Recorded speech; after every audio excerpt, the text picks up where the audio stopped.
você tome a sua Bíblia nesta hora. E você vai levantar bem alto a sua Bíblia. Até eu estou com a Bíblia nova hoje, a minha foi ficando assim, pelo manuseio vai ficando velhinha, se rasga, não é? Mas é tão bom. Ontem eu estava escrevendo a minha dedicatória aqui nessa nova Bíblia, e que ela continue sendo aquilo que ela é para todos nós. Quando você vê assim, é apenas um livro, mas quando você abre, é a palavra do Senhor. Então levante bem alto e vamos dizer: esta é a minha Bíblia. Eu sou o que ela diz que eu sou, eu tenho o que ela diz que eu tenho, eu posso fazer o que ela diz que eu posso fazer. Hoje eu serei tocado pela palavra de Deus. Eu audaciosamente confesso que a minha mente está alerta, meu coração está receptivo. Eu estou pronto para receber a incorruptível, a indestrutível, sempre viva semente da palavra de Deus. Eu nunca mais serei o mesmo. Nunca, nunca, nunca, em nome de Jesus, amém. Senhor, essa é a tua palavra bendita, que nesta manhã, Senhor, tu nos concedas a graça de sermos edificados por ela, exortados por ela, consolados por ela, Senhor, e que ela possa trazer salvação, possa mostrar o caminho da reconciliação. E que neste ano, ó Pai, o ano da restituição, que tu possas ver, ó Pai, os teus filhos, famintos pela tua palavra, Senhor, desejosos de conhecê-la, mas acima de tudo, de vivê-la, segundo a graça do Senhor.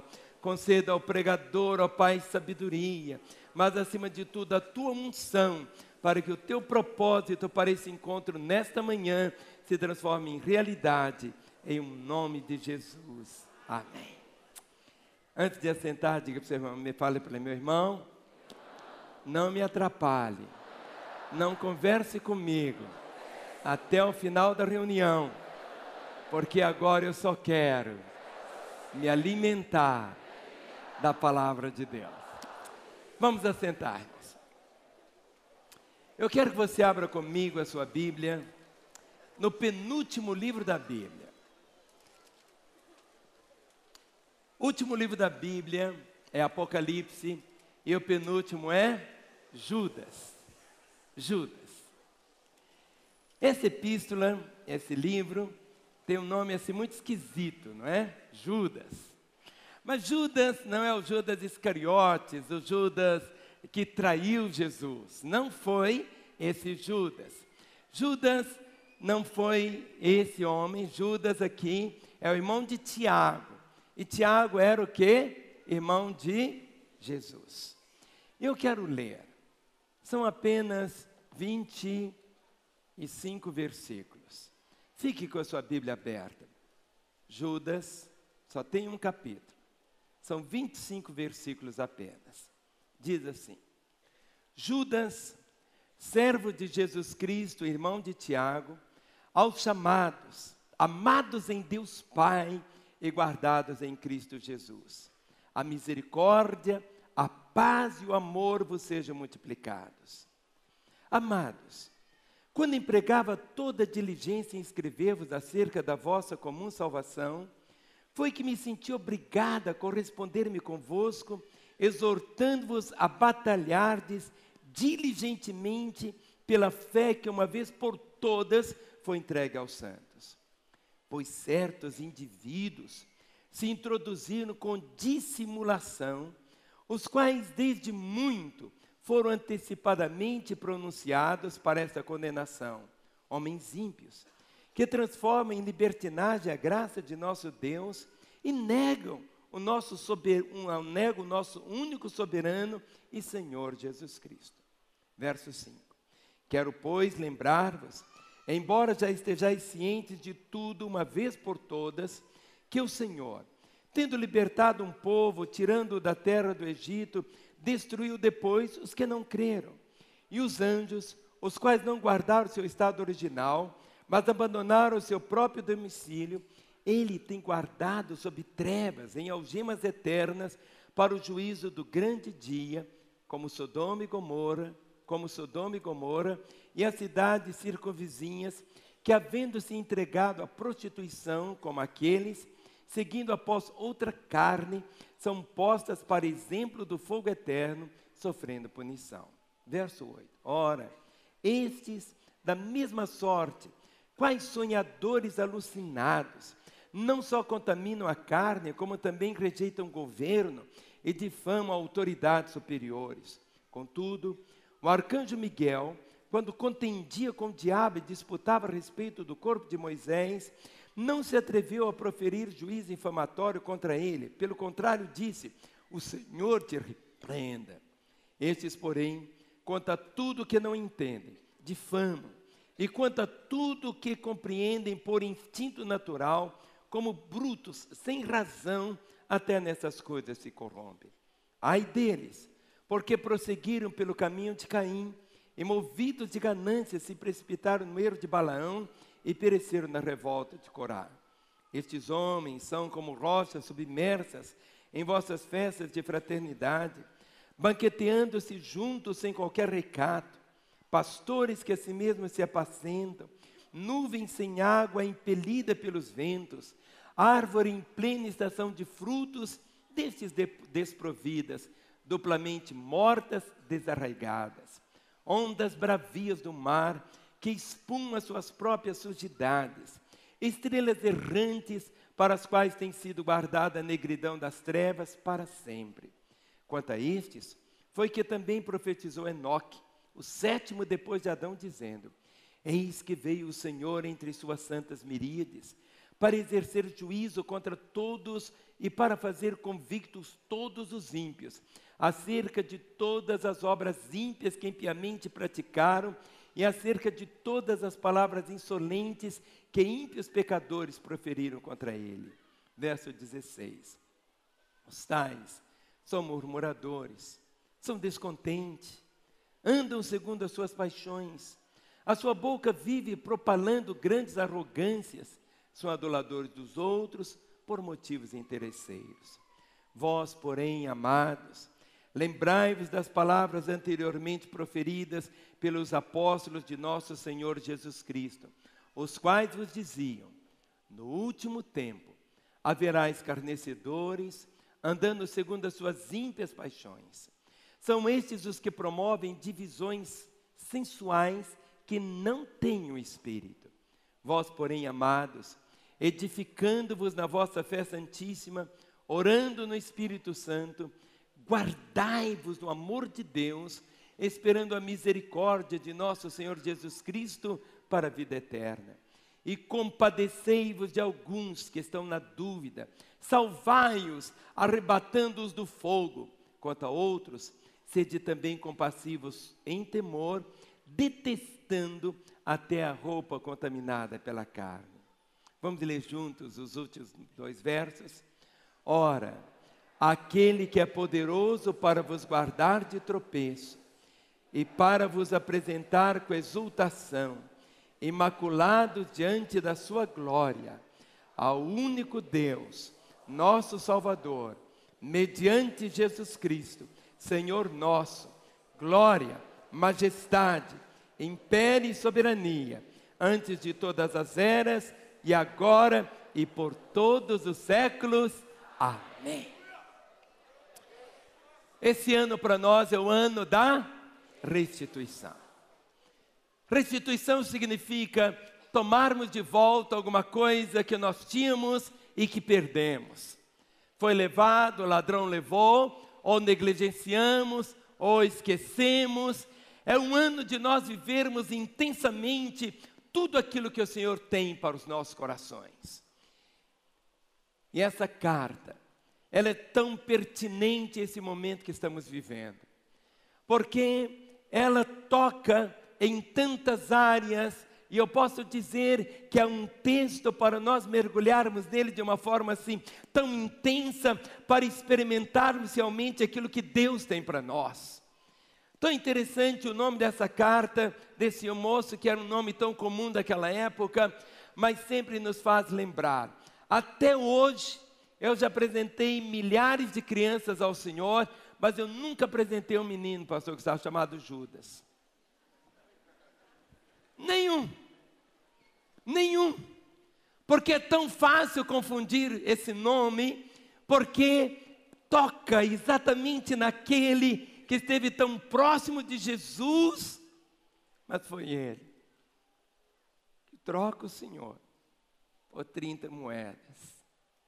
Mas agora esse outro que carrega esse mesmo nome, talvez tivesse até, quem sabe, a mesma idade do outro, não sei.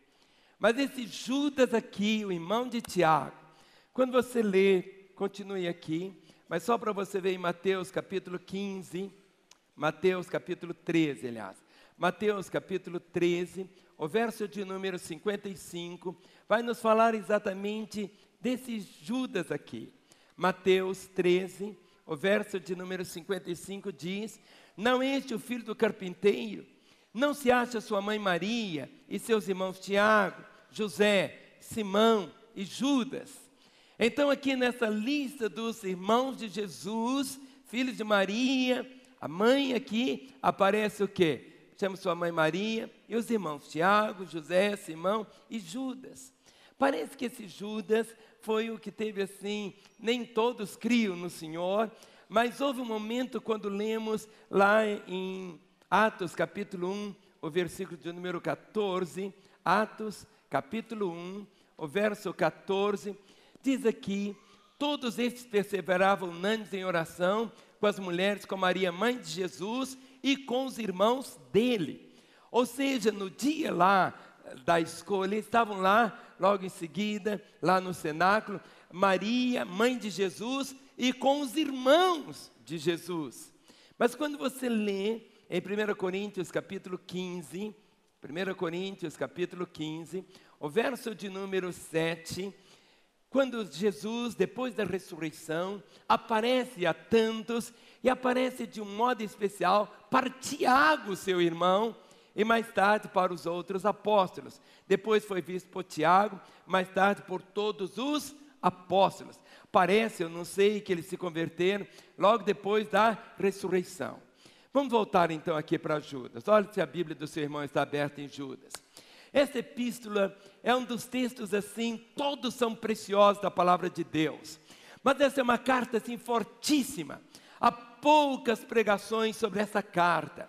Poucas vezes você lê ouve um pastor pregando sobre esse texto, sobre essa mensagem, mas esse livro aqui é um livro inteiro. Essa carta tem uma força assim, tão intensa.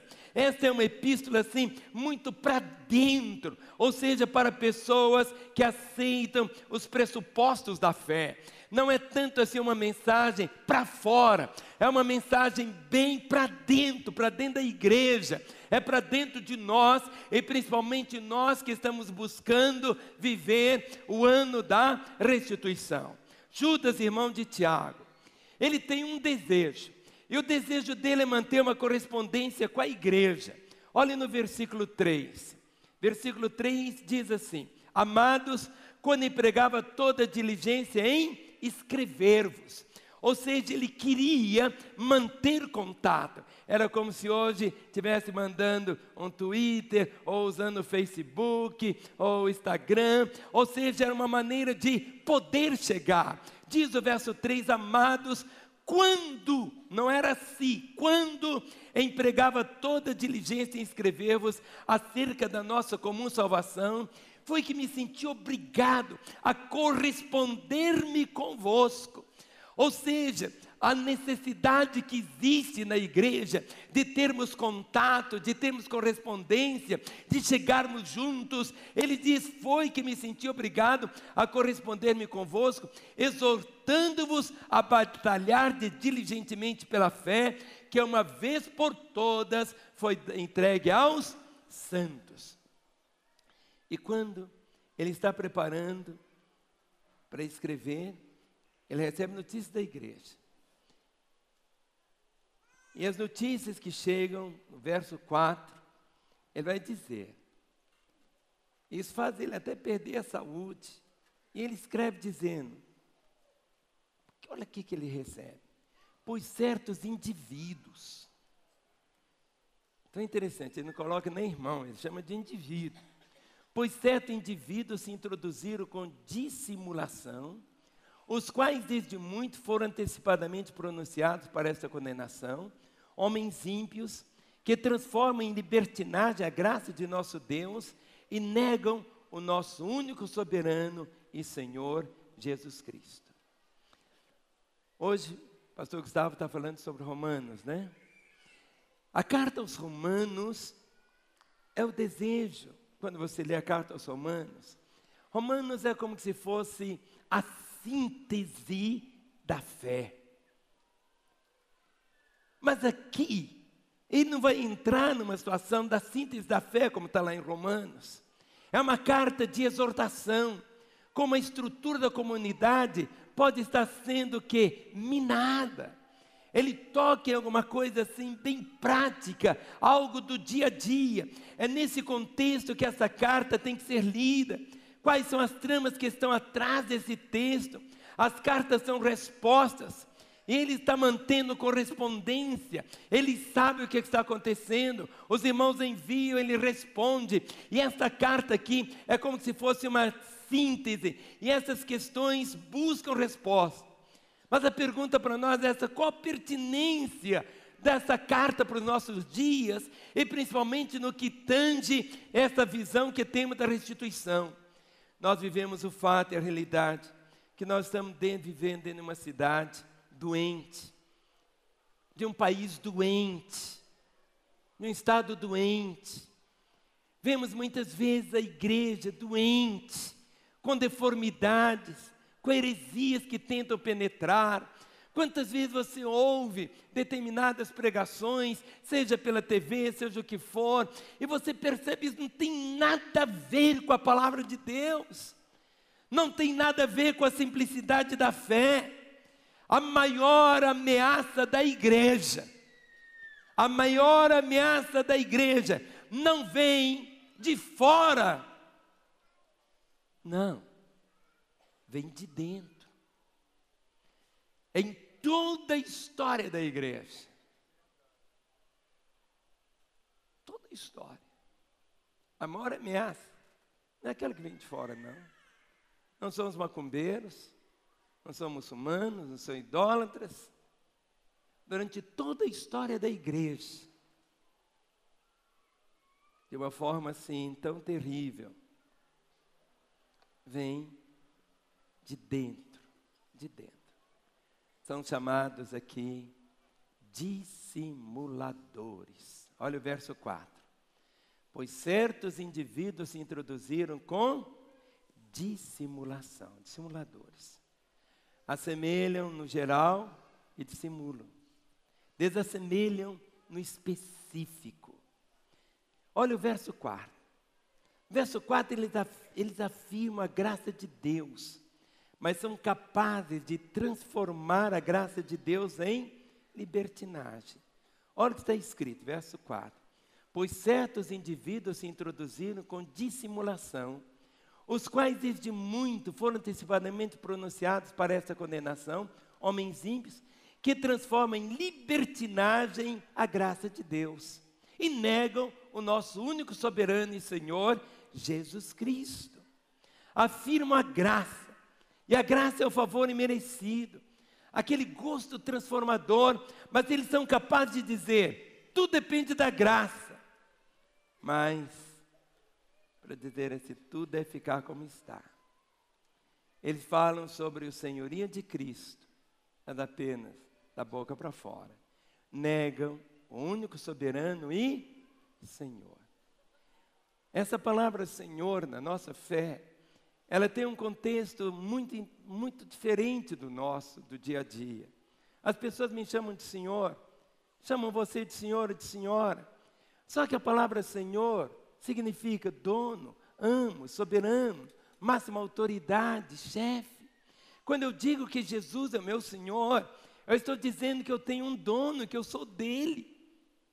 Algumas pessoas imaginam, mas se eu tenho um dono, ele vai abusar de mim. Pelo contrário, quando você o tem como seu Senhor, você o tem, acima de tudo, como nós cantamos esta manhã, tantas vezes. Oh, Ele me ama, oh, Ele me ama, oh, Ele me ama. Essa verdade envolve o coração, mas aqui estavam negando. E nós negamos o Senhor quando? Quando deixamos de vê-lo realmente como Senhor. Não pense você que Judas está se referindo aqui a um grupo que nega o senhorio de Jesus. Eles não estão negando. A confissão da boca. Ou seja, uma coisa é falar. Mesmo quando Jesus, seus discípulos caminhavam, as multidões o seguiam, e muitos diziam, Senhor, Senhor, Senhor. E houve um momento que Jesus para e disse, olha, por que vocês me chamam de Senhor e Senhor, mas não fazem o que eu vos mando? É muito fácil falar que Ele é o Senhor da boca para fora, mas a nossa fé não é uma religião. A fé cristã não é um sistema religioso. A nossa fé é um relacionamento, é a nossa intimidade com Ele. Quando eu digo Jesus é o meu Senhor, e até a própria salvação vem através dessa declaração. Se confessarmos a Jesus como Senhor, e no coração eu confessar o quê? Que Ele é meu Salvador, o meu Senhor, eu vou ser salvo. Essa declaração, essa proclamação que tem que existir. A confissão da boca só pode ser apenas som, mas a coisa tem que partir lá de dentro. Não negar com a palavra, mas com a prática. Essa dissimulação, ela é assim, tão variada. Agora, é preciso saber como que surgem esses dissimuladores. Eles não surgem por acaso, é como um processo. Olha no verso 5 até o 7. Ele diz assim, quero, pois, lembrar-vos, embora já estejais cientes de tudo uma vez por todas, que o Senhor, tendo libertado um povo, tirando da terra do Egito, destruiu depois os que não creram. E a anjos que não guardaram seu estado original, mas abandonaram seu próprio domicílio, Ele tem guardado sob trevas em algemas eternas para o juízo do grande dia. 7. Como Sodoma e Gomorra e as cidades circunvizinhas, que havendo-se entregado à prostituição, como aqueles, seguindo após outra carne, são postas para exemplo do fogo eterno, sofrendo punição. Como? Primeira coisa aqui no verso 5, olha aqui, falta-lhes o quê? A fé.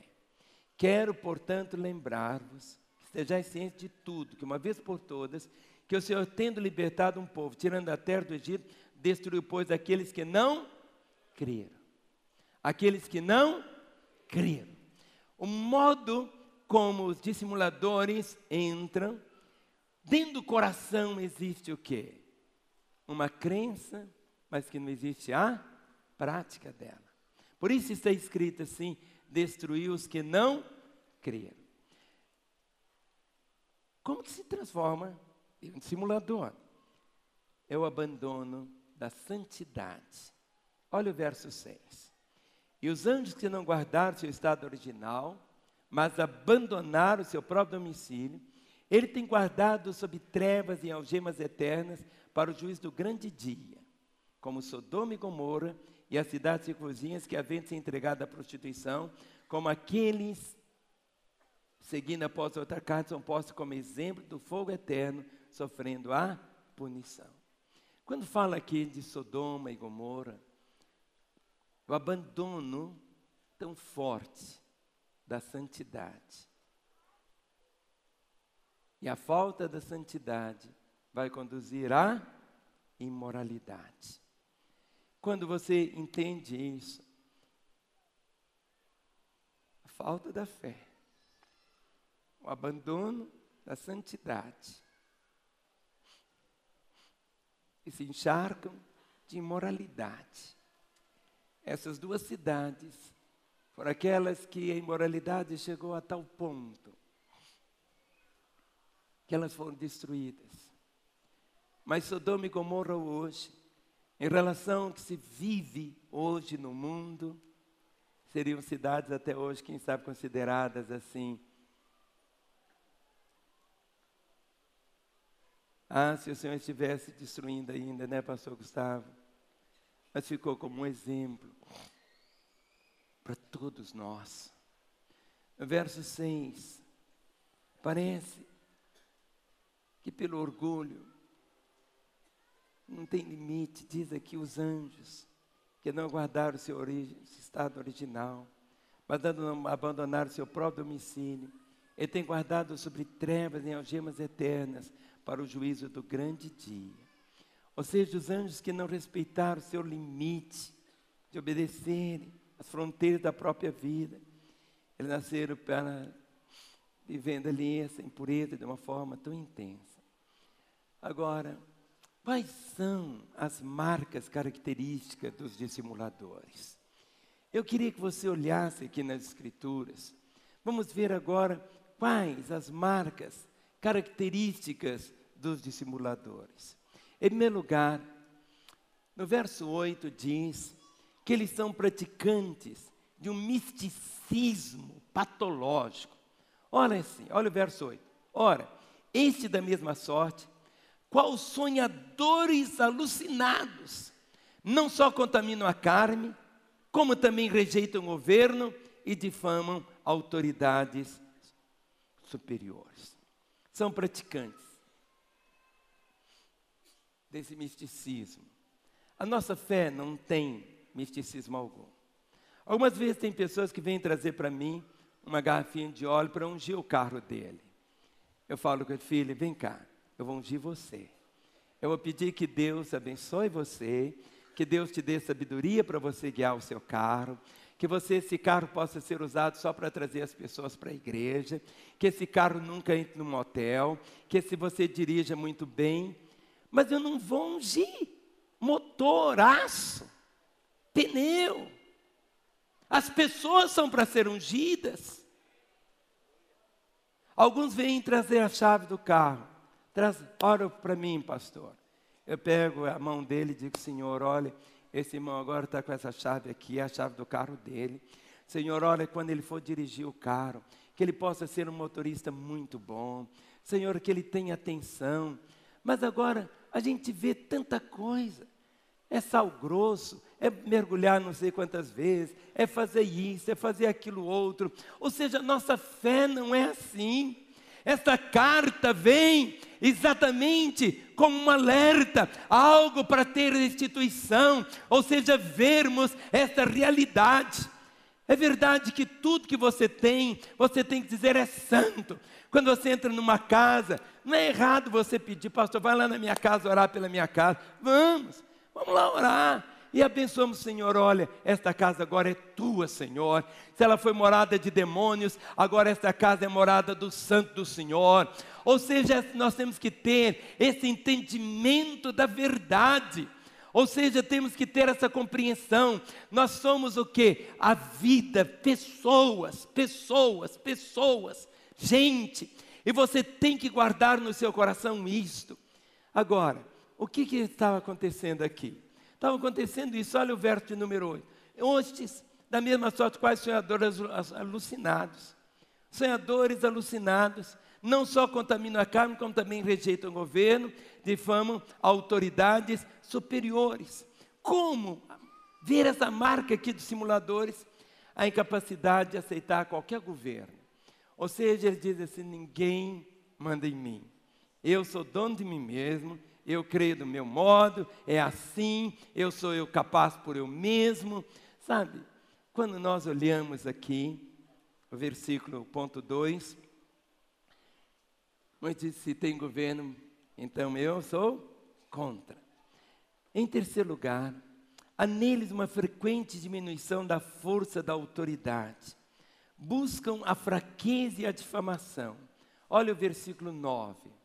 Contudo, o arcanjo Miguel, quando contendia com o diabo e disputava a respeito do corpo de Moisés, não se atreveu a proferir juízo infamatório contra ele. Pelo contrário, disse: o Senhor te repreenda.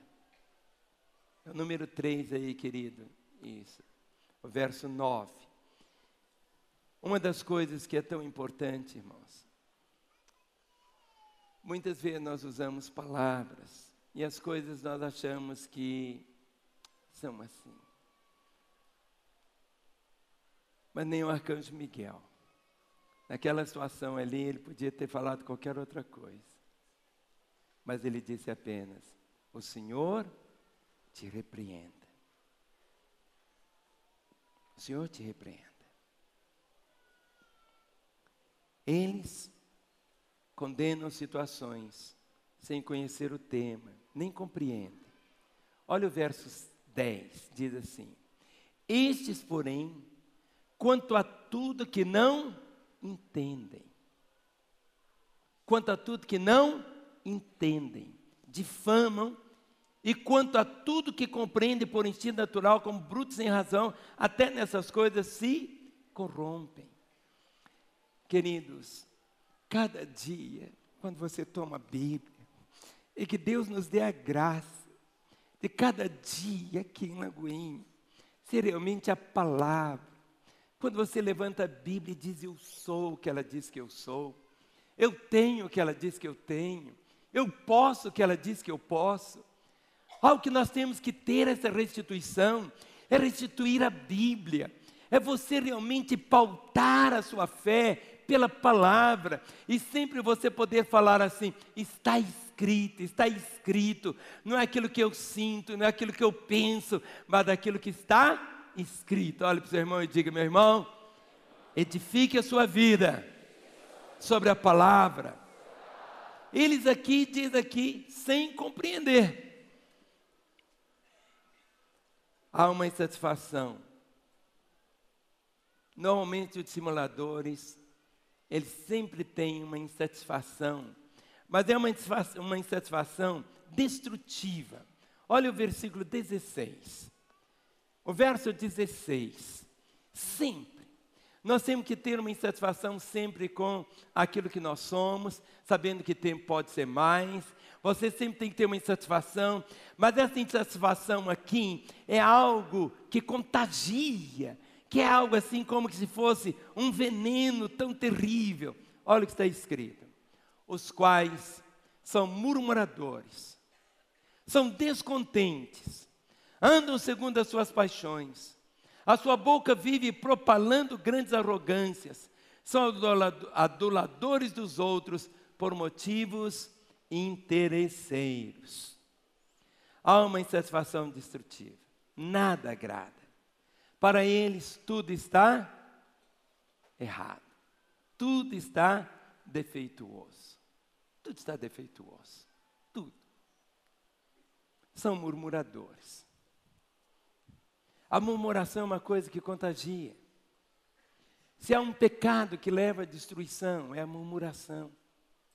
O que é murmurar? Murmurar é eu falar: se eu estivesse no lugar de Deus, eu faria diferente. Isso que é murmurar. Murmurar é eu falar: se eu fosse Deus, eu ia fazer melhor do que Ele. Se eu fosse Deus, eu já tinha pedido, meu marido já tinha morrido há muitos anos. Se eu fosse Deus, o meu chefe já estaria lá nos quintos dos infernos. Se eu fosse Deus. Quando a palavra diz: em tudo dai graças, em tudo para sermos agradecidos. Os tais são murmuradores, são descontentes. Uma das coisas tão bonitas que traz saúde para a gente é o contentamento, a alegria. Ficar contente com você. Olhar, você chegar no espelho, ver você e falar assim: Deus, como o Senhor caprichou comigo. E mesmo se você mede apenas 1,5 metro de altura, entenda, descontente, a gratidão. Os dissimuladores sempre são descontentes. E diz aqui: andam segundo as suas paixões. A boca vive propalando grandes arrogâncias. São aduladores dos outros por motivo interesseiro.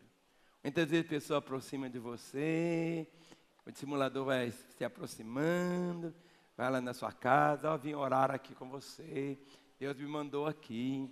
Aí ele vai, aí no final da oração, ele diz: olha, eu estou vindo, sabe? Mas eu estou com umas contas para pagar. Aí você sabe que não foi lá tanto para oração. Ali atrás daquilo tinha uma outra situação. Quando você percebe aqui o número 6, é que as palavras frente às coisas são sempre assim de arrogância. A nossa fé é tão simples. Nós sempre olhamos de baixo para cima, olha assim. Veja sempre as pessoas assim, de baixo para cima. Significa que você vai ser o outro sempre maior do que você. Arrogância. Arrogância. Jesus, ele lava os pés dos discípulos.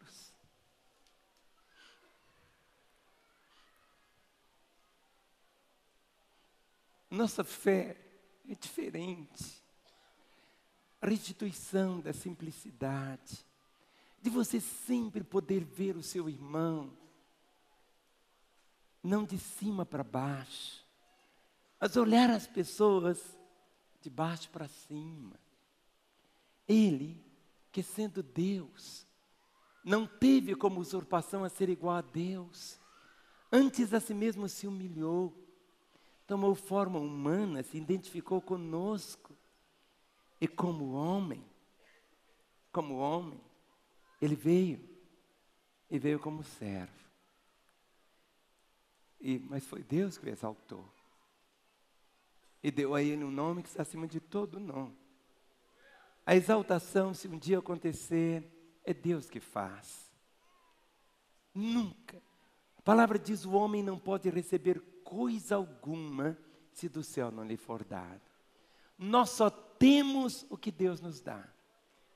Se Deus não nos dá, não adianta a gente querer ter que a gente não tem. Não tem. Nós só temos o que Deus nos dá. E quando Deus nos dá, você pode perder, pode não usar, mas ninguém pode te tomar, que é algo diferente. Os simuladores são capazes de adular com motivos assim, interesseiros. Meu irmão, tenha muito cuidado. Tenha sensibilidade. As pessoas vão se aproximar de você, vão se aproximar, e nós queremos que elas se aproximem. Mas é tão importante você, Paulo chegou a um momento dizendo assim: eu não quero conhecer ninguém mais segundo a carne. Eu quero conhecer segundo o Espírito. Qual o Espírito que está nele? Quando a pessoa vem com um sentimento assim, interesseiro, será que tem segundas intenções por detrás? Será? Nesse tempo da restituição, querido, essa percepção dos dissimuladores é uma história assim, tão trágica na caminhada da igreja. Olha aqui o verso 8, vamos voltar aqui para o verso 8. Diz assim, verso 11, aliás, verso 11. Ai deles, porque prosseguirem pelo caminho de Caim, e movidos de ganância se precipitaram no erro de Balaão e pereceram na revolta de Coré. Aqui fala de uma caminhada de inveja, de amor à ganância, e fala sobre Caim. Caim, o caminho de Caim. Qual que é o caminho de Caim? É o caminho da inveja. Os sacerdotes levaram Jesus à cruz por causa de inveja. O diabo virou diabo por causa da inveja. Uma coisa tão bonita, sabe? É você sempre olhar para o outro. E a vida é tão simples. Tão simples. A nossa fé é simples. E essa carta vem exatamente para tocar nesse ponto. Sabe, curte a sua vida, querido. Curte sua mulher, curte seus filhos, seus netos. fica comparando nada com os outros, sabe? Ou seja, você é você, o que Deus tem para você é você. Goste de você, ame você. Dê um abraço em você. Você já deu um abraço em você hoje? Isso, sabe?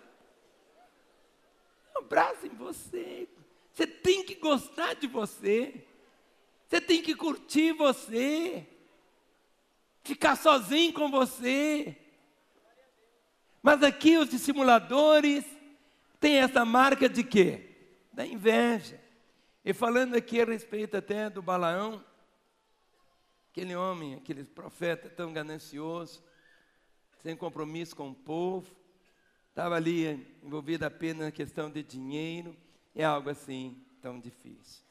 Agora, como perceber a presença desses dissimuladores dentro da comunidade em nossa volta?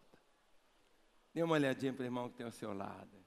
Diga para ele, fala para ele, esse não é meu retrato não. Não, declare, porque você não é. Fale com a boca cheia. Esse não é meu retrato. Então, como compreender a presença desses dissimuladores dentro da nossa igreja, ou de qualquer igreja em volta de nós? Há algumas maneiras assim para nós discernir. Eles são os que sempre contatam pessoas, fazendo-as naufragar na fé. Olha o verso de número 12, diz assim: estes homens são como rochas submersas. Lembra do Titanic? Aquele iceberg? Estava aparecendo apenas uma pontinha só, não era? Mas lá embaixo estava aquela montanha de gelo que fez o navio afundar. São pessoas que sempre contactam pessoas, fazendo-as naufragar na fé. Quem conhece pessoas, tem uns que, quando se aproximam de outros, fazem os outros caírem, afundar na fé. Muitas vezes levantam conflitos que jamais deixam a pessoa ficar curada. São pessoas que, quando você olha o currículo dela, nunca ganhou ninguém para Jesus. Olha o versículo 12 aqui. Estes homens, estes simuladores, são como rochas submersas em vossas festas de fraternidade, banqueteando-se juntos em qualquer recato, pastores que assim mesmo se apacentam, nuvens sem águas, impelida pelos ventos, árvores em plena estação do fruto, desprovidas, duplamente mortas, desarraigadas. Quando você percebe o que está acontecendo aqui, olha, pastores que a si mesmos se apacentam. Tem gente que gosta de pescar só no aquário, e no aquário dos outros, não é? Ou seja, queremos viver a realidade plena da fé. Outra situação para você saber é que eles sempre permanecem infrutíferos. Olha o verso 12, diz assim: árvores em plena estação do fruto destes desprovidas. Olhe para nós, para mim. Nós estamos vivendo um tempo bonito. É uma estação de frutos. Estamos vivendo debaixo da graça do Pai. Mas nós sabemos que uma corrente, imagine que tivesse uma corrente com um lustre. Uma corrente, ela é tão forte quanto o elo mais fraco dela, não é assim? Nós podemos ter um elo de ferro, outro de aço, mas tivermos um elo de arame, a corrente é tão forte quanto o elo mais fraco.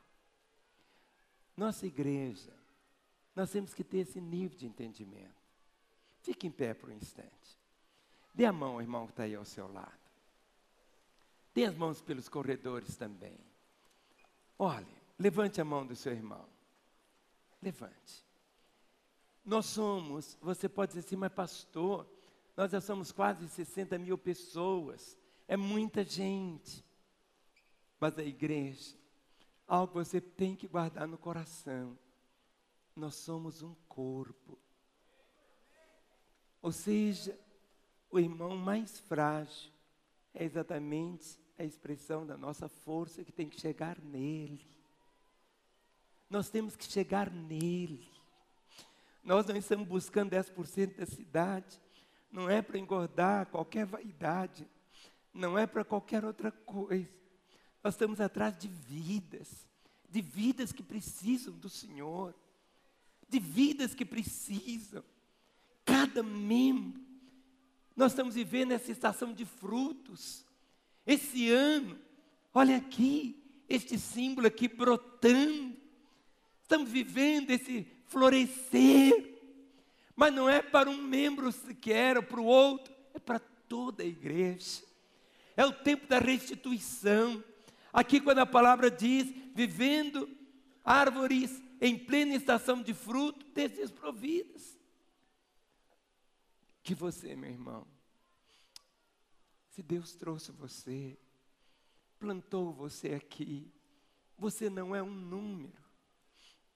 Você não é um número. Você é uma pessoa, uma ovelha.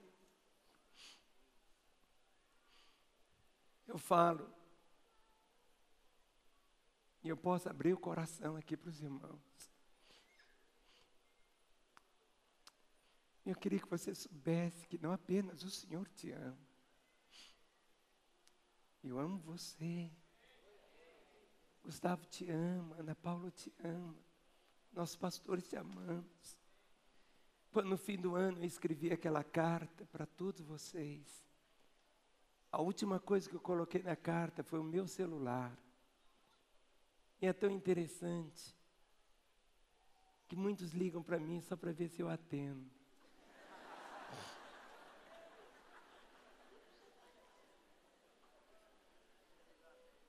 E quando eu atendo, ele, pastor, é você mesmo?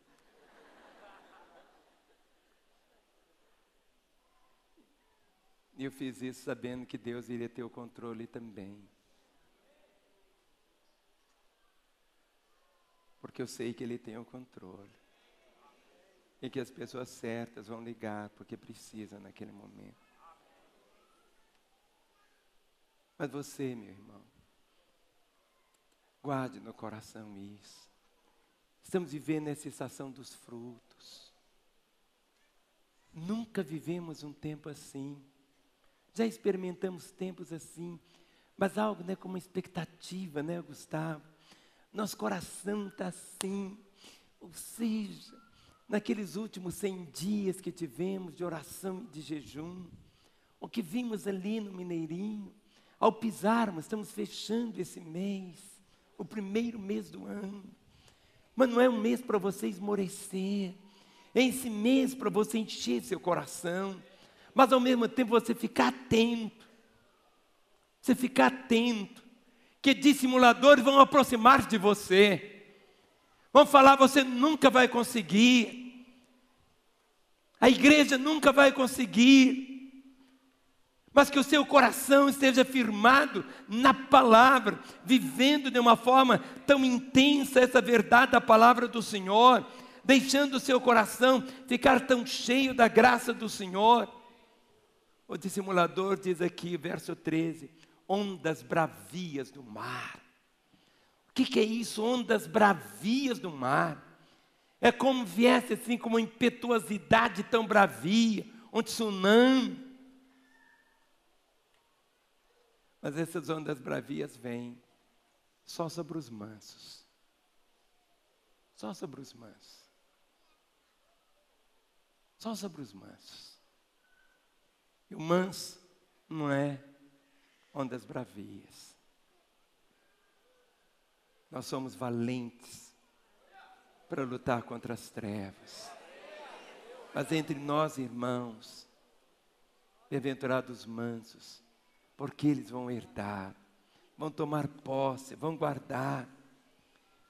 Verso 13 diz que espumam suas próprias surdidades, estrelas errantes. Os simuladores são estrelas errantes. Nós não sabemos para onde vamos. Nós temos um rumo. Sabemos onde vamos chegar. Sabemos que fomos comprados pelo Senhor. A liberdade que nós temos, a vida que nós temos. Viva, meu irmão. Esse ano da restituição.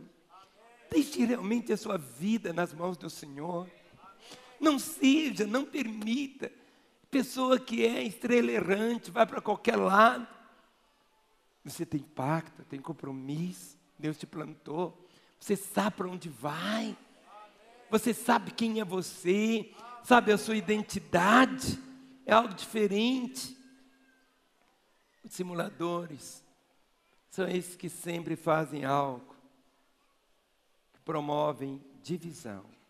Verso 19 diz assim: são estes os que promovem divisões. Divisões. Qualquer tipo de divisão que não vem do Senhor é uma situação. Diz assim, são esses que promovem divisões sensuais que não têm o Espírito. Que não tem um Espírito. Que não tem um Espírito. O Espírito do Senhor vai produzir os frutos do Espírito. E muitas vezes pessoas procuram fazer divisão. A gente está fazendo certo. Quando Jesus morre, Ele foi crucificado nu. Mas Ele tinha um manto. E a Bíblia diz que esse manto era sem costura. Sem costura. Não tinha costura. Ele foi todo tecido de tal forma que não tinha uma emenda nenhuma. Tira o manto dele e o crucifica. E os soldados veem aquele manto ali. E eram 4 soldados. E eles falaram assim, olha, vamos ficar com o manto. Vamos dividir em 4 pedaços. Vamos dividir em 4. E logo um deles falou, não, vamos dividir não. A preciosidade dele é o fato dele ser inteiro, sem costura. 4 pedaços do manto não vale nada. Lançaram sorte e um ficou com o manto. Muitas vezes a tendência é dividir. Vamos dividir. Mas quando nós olhamos a igreja, o dissimulador, ele sempre está aqui. Sempre. Mas você vai ter sempre essa visão, querido. É o ano da restituição. Que isso seja tão forte dentro de você, meu irmão. Mas tão forte, mas tão forte, mas tão forte, mas tão forte. Você sempre tem que entender que Deus abomina os dissimuladores. Nosso chamamento é a construção da igreja, não a ruína dela. Os versos 14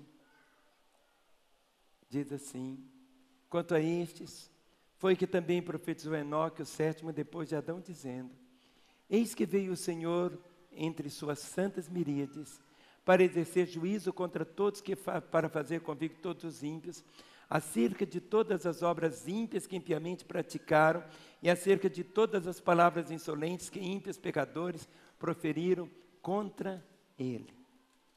É contra ele. Jesus vem para mostrar que as palavras insolentes foram dirigidas contra ele. Agora, para terminar, o que Judas está querendo dizer? Qual a atitude da igreja nesse enfrentamento concreto? Vamos assentar. Tome de novo a sua Bíblia aqui em Judas. Como que nós devemos, qual a atitude da igreja nesse enfrentamento assim tão concreto? Em primeiro lugar, a igreja nós precisamos fundamentar-se na herança firme da fé. Por que nós estamos sentados aqui? Olha o verso de número 20. Verso 20 diz: vós, porém, amados, edificando-vos na vossa fé santíssima. Edificando-vos na vossa fé santíssima. Somos produtos, irmãos, de uma história. Nós temos o que? Uma herança. Temos uma herança. A igreja deve alertar-se de lutar aqui de uma forma muito grande em oração. Olha o versículo 20 como diz: orando no Espírito Santo. Orando no Espírito Santo. A igreja deve deixar-se envolver só pelo amor de Deus, para não se tornar infiel. Olha o verso de número 21. Guardai-vos do amor de Deus. Guardai-vos do amor de Deus. Hoje nós falamos tanto, né? Oh, Ele me ama, e Ele me ama mesmo. Mas seja guardado nesse amor, meu irmão. Seja guardado por Ele nesse amor. E nós devemos esperar na misericórdia de Deus para que o futuro não seja arruinado. Olha aqui. Esperando a misericórdia, verso 21, de nosso Senhor Jesus Cristo, para o quê? A vida eterna. A igreja deve ser assim compassiva, paciente com aqueles que estão envolvidos. Olha o verso 22. Compadecei-vos de alguns que estão em quê? Na dúvida. Sabe, cada membro tem que falar como Paulo. Eu sei em quem tenho crido. Vamos falar? Eu sei em quem tenho crido. Outra vez, eu sei em quem tenho crido. É convicção. Por isso está escrito aqui, compadecei-vos de alguns que estão na dúvida.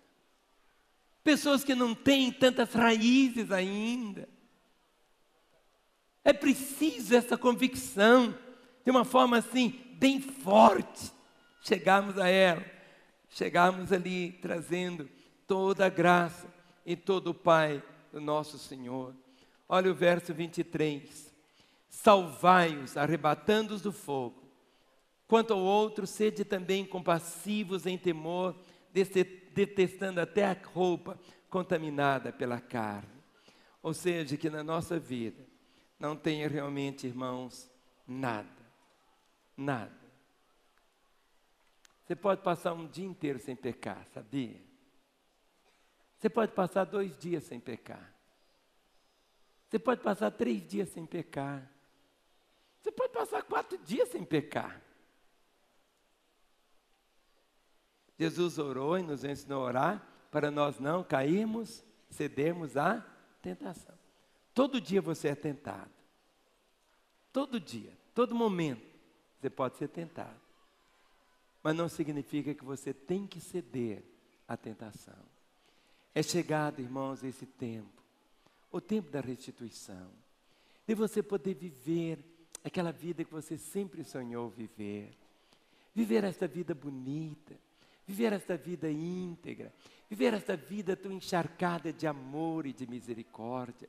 Viver esta vida que as pessoas ao olharem para você vão dizer assim, que coisa, que vida. A minha oração é no sentido, queridos, que Deus possa nos conduzir durante todo esse ano à maturidade, para que você possa realmente crescer na graça do Senhor. Esse texto é um texto, sim, parece com versículos tão duros, mas são eles que produzem vida e saúde. A vida, nós devemos enfrentá-la de uma forma como deve ser enfrentada. Temos que guardar o nosso coração acima de todas as coisas. Em contraste com os dissimuladores que foram descritos aqui, os crentes fiéis, santificados na fé, eles oram no Espírito, guardam-se no amor de Deus, esperam a vida eterna na vinda de Jesus Cristo. Eles são aqueles que ajudam os mais novos, os vacilantes. Compadecei-vos de alguns. Não falam de todos, de alguns. Então, por isso, que esse ano seja um ano que você possa estar, irmão, tão envolvido na igreja.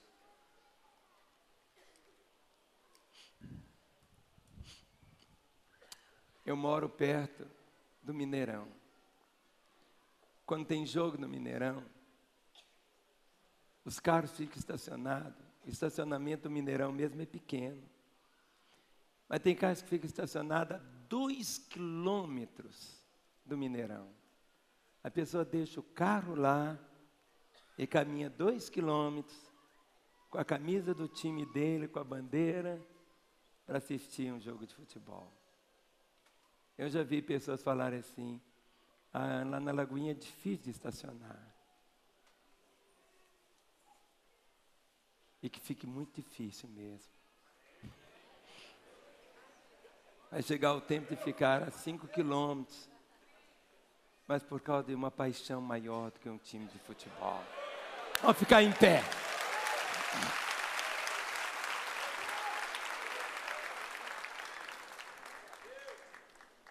Dê a mão ao irmão que está aí perto de você. Ora, aquele que é poderoso para vos guardar de tropeço. Diga para o seu irmão, ele vai me guardar de tropeço. Ele vai me guardar de tropeço. E para vos apresentar com exultação. Olhe para mim. Jesus.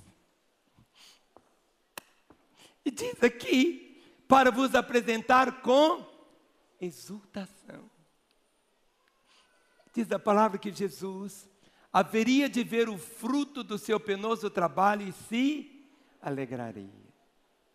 Ele vai olhar para você e vai apresentar com exultação.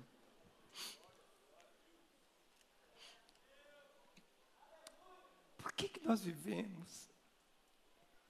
Por que estamos aqui? A razão da nossa vida é alegrar o coração de Deus. Tudo que Deus quer, querido, é apresentar você com exultação. Cada vitória sua, não é sua. Cada vitória que Ele te dá é para Ele. Para vos apresentar com exultação, imaculados diante da sua glória. Sabe o que é imaculado? É sem mácula. Você está tão bonito. Um ano da restituição de uma vida de santidade.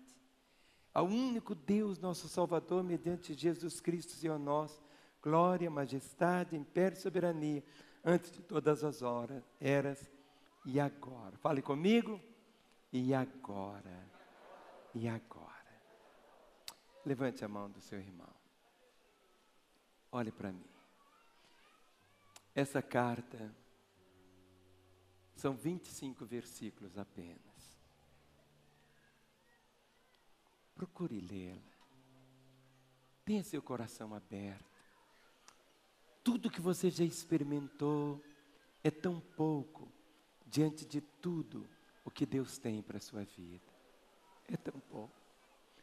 Tudo que nós já experimentamos como igreja é tão pouco diante de tudo o que Deus tem ainda.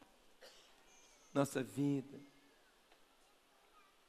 ela é marcada pelas nossas escolhas. E tudo nela é como termina, é que se conta. Viva hoje, intensamente. Houve um homem de Deus, era uma pessoa assim tão preciosa. E uma vez ele ficou hospedado num seminário, e os alunos ficavam assim tão admirados com ele.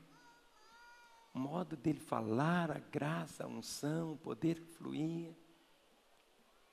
E os alunos ficaram pensando assim, vamos ver hoje à noite, na hora que ele for dormir, vamos olhar pela janela, ele deve ficar orando a noite inteira. E os alunos então esperaram, ele entrou no quarto, sentou na cama e disse assim, boa noite, Jesus. Deitou e dormiu.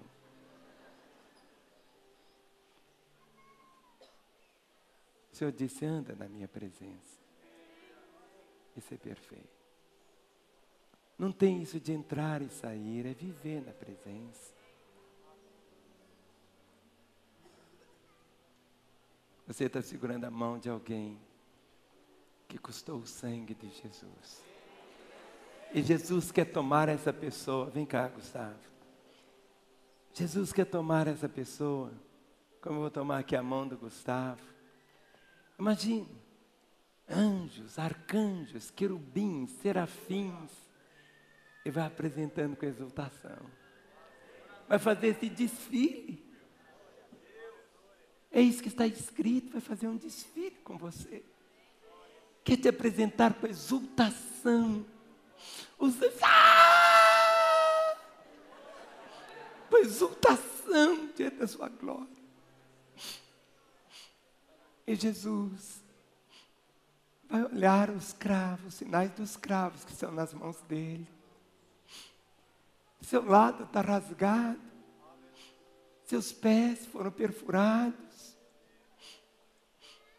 E eu creio que cada um de vocês, ele diz para ele mesmo, valeu a pena. Valeu a pena. O Senhor haveria de ver o fruto do seu penoso trabalho e se alegraria. Meu irmão, não desista, filho. Ele não terminou o trabalho na sua vida. Seu casamento está ruim, está péssimo, mas vai melhorar. Sua fé está tão raquítica, mas você vai ser um gigante espiritual. As pessoas dizem que você não é nada, mas você é a pessoa, é a menina dos olhos dele. Ao ponto dele ter, em certo sentido, tatuado o seu nome na palma das mãos dele. E tudo que ele quer de você é apenas uma coisa. Só que você seja fiel a ele. O resto é apenas o resto. Levante a mão do seu irmão. Ore comigo e diga: Senhor Deus, eu tomo essa palavra do teu coração para o meu coração. Eu sou o que a tua palavra diz que eu sou. Eu tenho o que a tua palavra diz que eu tenho.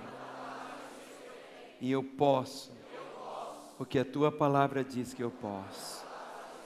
Neste ano da restituição, eu quero viver tudo que o Senhor preparou para a minha vida. Eu não abro mão de nada que o Senhor preparou para mim, pois eu sei que o Senhor é bom e que a misericórdia do Senhor dura para sempre.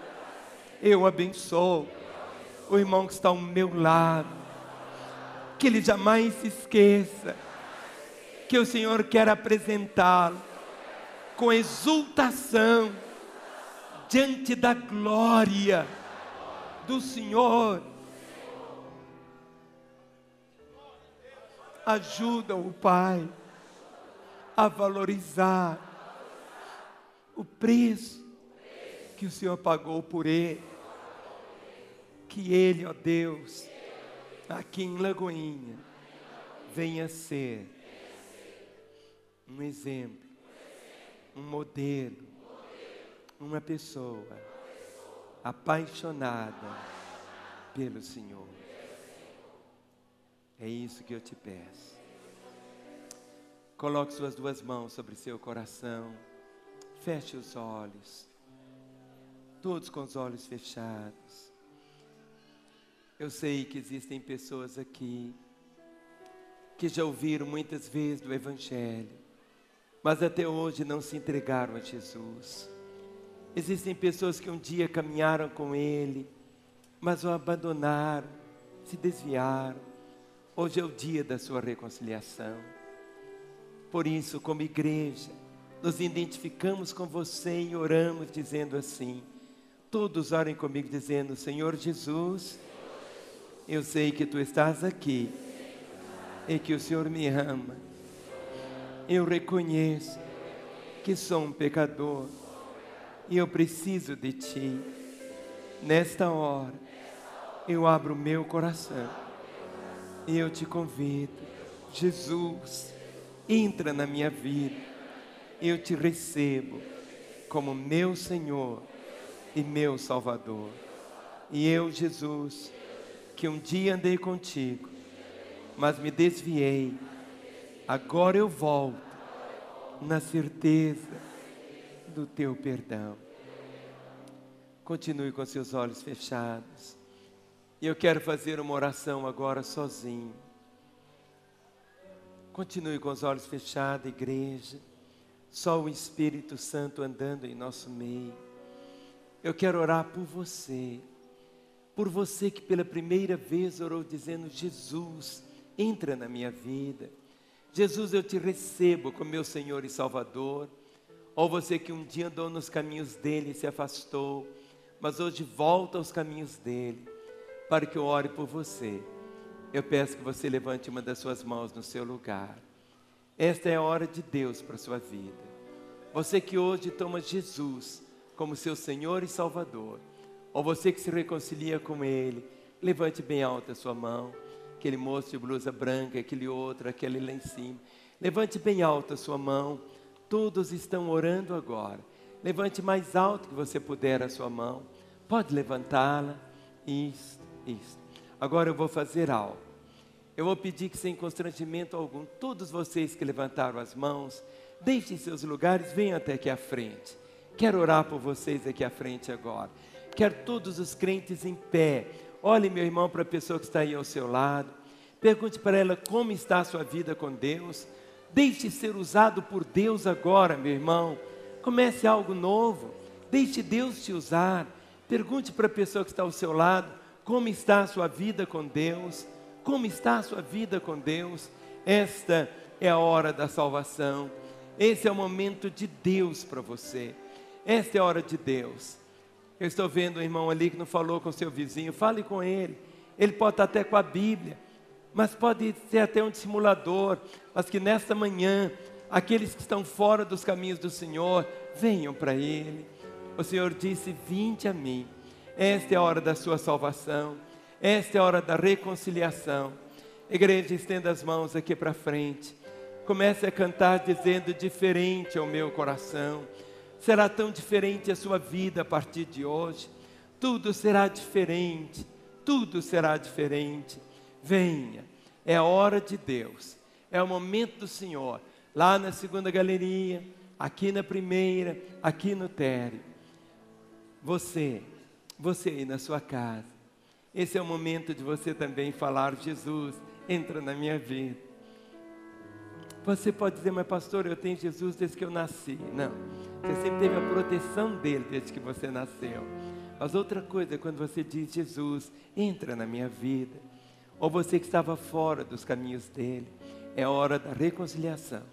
Aparece um número agora: 3429-9550.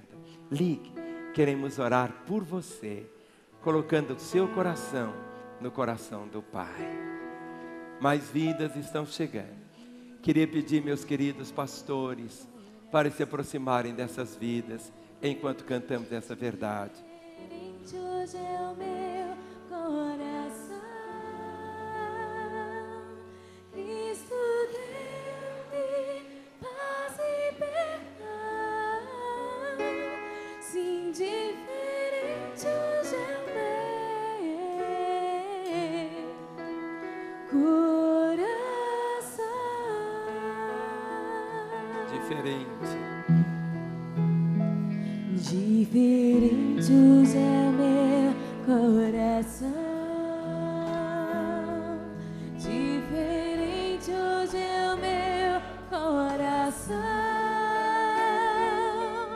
Cristo deu-me paz e perdão. Sim, diferente hoje é o meu coração.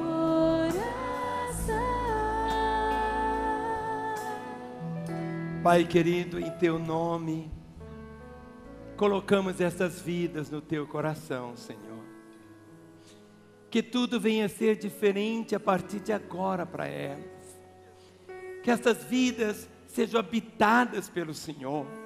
Sela, Pai, sela esses corações agora, que Te confessam como Senhor e Salvador. E esses que voltam, ó Pai, para os Teus caminhos, para que jamais Te deixem, mas que possam viver a partir de hoje como filhos e filhas do Senhor, para a glória do Teu nome. Amém. Vocês que estão aqui ajoelhados, fiquem em pé por um instante. No momento quando você disse: Jesus, entra na minha vida, Ele entrou e nunca mais Ele vai sair. Porque Ele disse: aquele que vem a mim, de maneira alguma eu lançarei fora. e ninguém o arrebatará das minhas mãos. Agora você vai viver como filho e filha querida de Deus.